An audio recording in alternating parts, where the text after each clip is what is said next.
America is not a racist country. Ladies and gentlemen, we know when it comes down to the US Census, the Black community has always been undercounted, and the US Census has admitted this on several occasions, and they're admitting it again for 2020. What they do is they undercount the Black community and overcount the white community, because then that justifies them getting the most resources all the time, although their numbers are in heavy decline.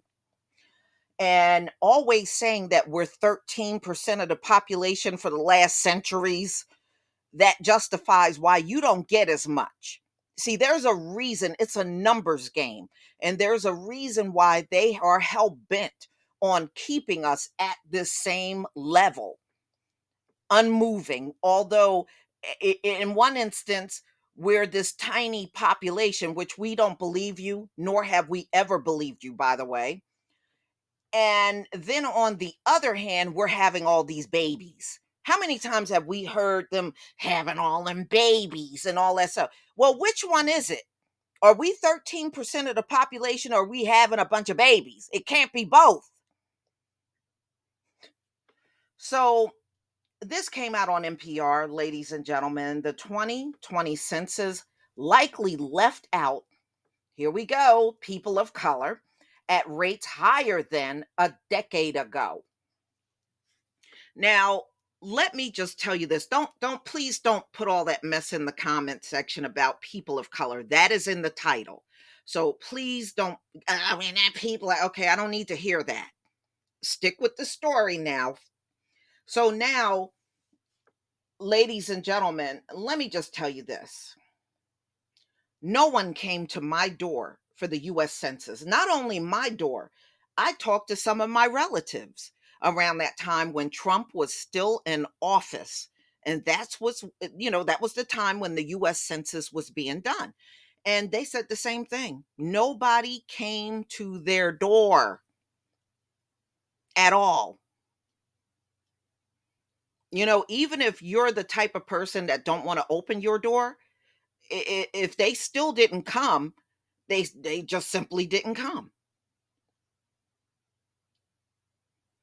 So, and we know they fudged numbers because I did a video on that, on how they were just fudging numbers and not really doing a true count. So, let me get into this story that came out November 2nd, 2021. Last year's approximately uh, $14.2 billion census likely undercounted people of color at higher rates than those of the previous once a decade tally.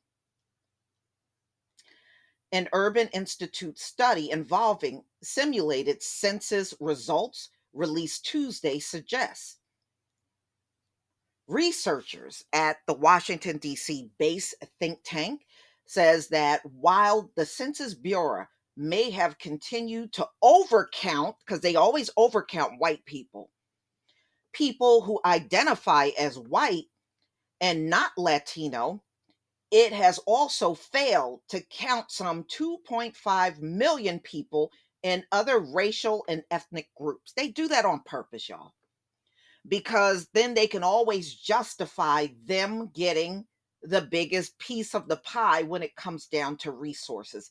It's being done on purpose.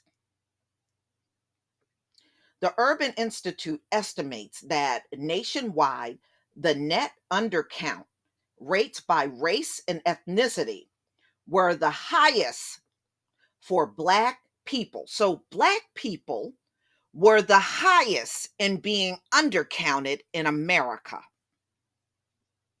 And then you want to know why we don't trust you. Okay. Followed by Latinx, which was okay. So Black people, they believe, were the highest for the undercount by 2.45%. Latinx people by 2.17%. And Pacific Islanders at 1.5%. 0.52%. The estimated net undercount for rates for Asians and Native Americans were each less than a percent. Yeah, because you're down with those folks. You ever notice the people they're okay with? The undercount ain't that bad. They're okay with the Asians. They're okay with those natives out on the reservation. So those numbers aren't undercount because they okay with them. But the people that they're not okay with got the biggest undercount, black people. Okay. Yeah. Okay, Captain Obvious. The study, which cites NPR reporting, also find last year's net undercount rate for children under 5, 4.86, is likely higher than what is considered the Bureau's most reliable 2010 estimate. The net undercount rate for renters may have almost doubled over the past decade to 2.13%. And for households of non citizens, that rate may have been as high as 3.36%. The Urban Institute method for calculating the national headcount accuracy is different from what the Census Bureau uses. The think tank new figures comes months before the Bureau is set to start releasing it over and under count estimates from the follow-up survey for a census that was disrupted by the pandemic and interference from former President Donald Trump's administration, including a failed push to add citizenship. Yeah, remember Donald Trump wanted that citizenship question on the census, and it was kind of shot down by the federal court. He couldn't put it on there. In the meantime, however, there's been a growing chorus of concern among many census advocates about the long-term implications of undercounts. They know what the implications is. That means you get less resources. And isn't that the story of the lives of the Black community? There's a reason they always want to undercount us and overcount their own group. That's why everybody that comes in this country, even if they're not white, they get piled up in the white category to keep those numbers all bulked up so they justify getting the biggest of everything. That's really what it's all about at the end of the day. All right. Census data used to redraw voting districts and reallocating both seats in Congress and the Electoral College votes for presidential elections.